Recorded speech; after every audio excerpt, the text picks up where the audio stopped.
Hello, I believe we might be live on YouTube. Get a bit closer to the camera. And so this is the YouTube camera. And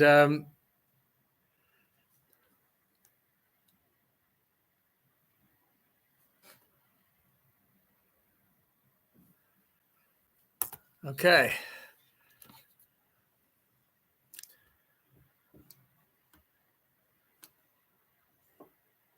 YouTube, this is YouTube. Hello, everybody on YouTube. And hello, everybody on Facebook. Michael Tillinger, today is the 4th of December, 2024. And welcome to podcast number 5 in the One Small Town saga. Talking about One Small Town, discussing all the details, the benefits. For some reason, my arrangement with my laptop and my cell phone isn't playing ball today. I'm not sure. I don't know what I did last week, but it seemed to have worked better. So, or actually, let me move my cell phone to the other side. I'll move my cell phone here, and that might work a little bit better. All right, some organizational structure here. Yes.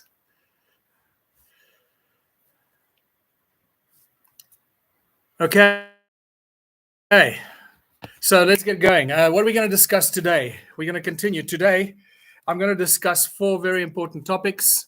We're going to talk about how everything changes once we initiate an image. To some people, it's easy. It comes automatically. Some people get it instantly, and other people really struggle with it, and they just need a little bit of time. So I'll go through that, how everything changes and how it influences and affects our lives for the better, every single one of us involved.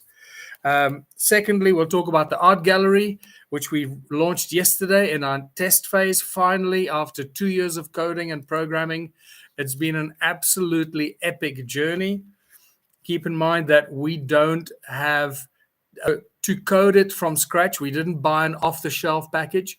We had to code and create everything ourselves so that we own everything and no one can ever hold us to ransom for anything we do in the One Small Town initiative. And that goes for everything. We'll touch upon that in other areas as well. And the important subject today that we're going to discuss, and that is the origins of money, how it is used, but the true thing about the origins and the true origins of money. And I know that is often a shock to many people when they realize how money was created in the world and how far back it goes.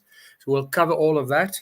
And then we'll talk about community projects versus businesses or projects in the communities that we start that are our businesses that we as a community choose to start ourselves, and the difference between community projects and the businesses that we start, and the critical part played and the role played by community projects, which is the feel-good stuff, the feel-good side of everything that we do.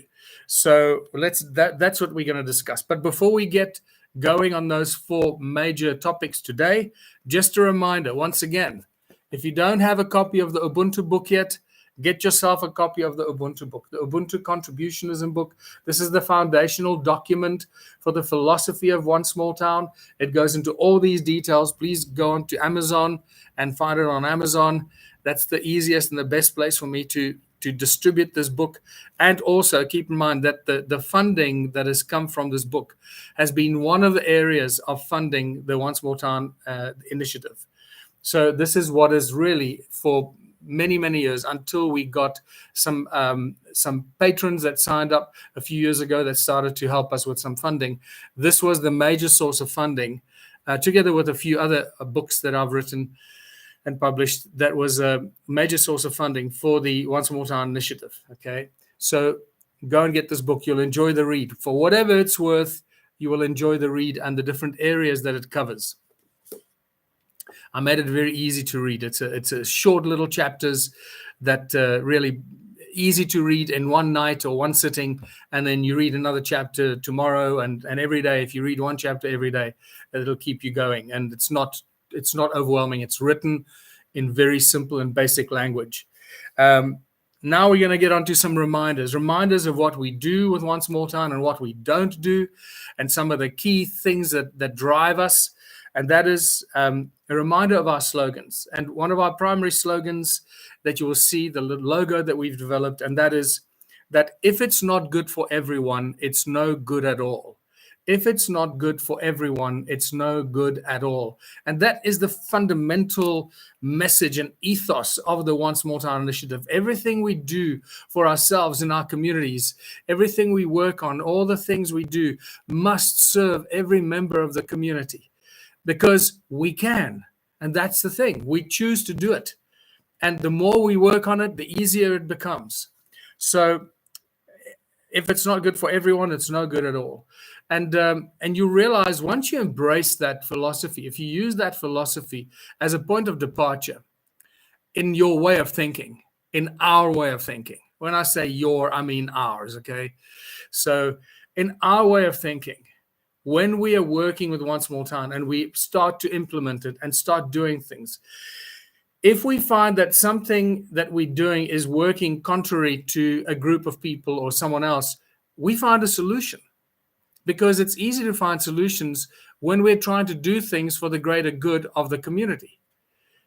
But unfortunately, in a capitalist model, that is pretty much the antithesis, the opposite of this.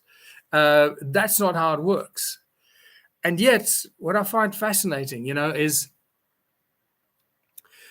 the extremely rich people. And again, I speak in broad terms here. Some of these are broad statements, okay? So take them at face value. Broad statements sometimes that represent some of our experiences. Once you start talking to very, very wealthy people, and I'm talking about the multi-millionaires and the billionaires in the world, once they get to that point and they have everything they need, and they literally can choose to do anything they want to do on a daily basis, they start to realize that while money can buy you success, it can buy you ease of life, it can buy you many, many things, but it can't buy you happiness. And a lot of these extremely wealthy people are starting to look for do that feed their soul, that make them happy, that will create a beautiful future for themselves and their children.